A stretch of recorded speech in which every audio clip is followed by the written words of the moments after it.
this is Jackie with WTI, and I just have to share with you my favorite sweater. That is this beautiful batwing oversized sweater in wine red.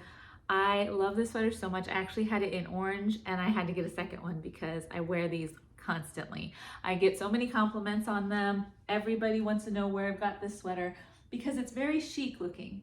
So I love the way it goes longer in the back, shorter in the front, adjustable turtleneck that you can make into a cowl neck if you like.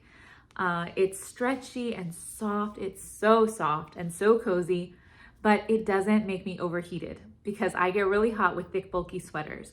But because it's loose and airy, you just don't feel too hot. And if you are cold, you can put layers under and it hides it well and you don't feel as bulky.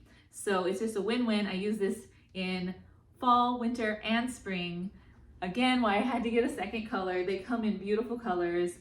I highly recommend this sweater for anyone who is looking for something cozy that can be chic or casual, great for work. I've gone out on the town in this, just a lovely, lovely sweater, but that's just my point of view.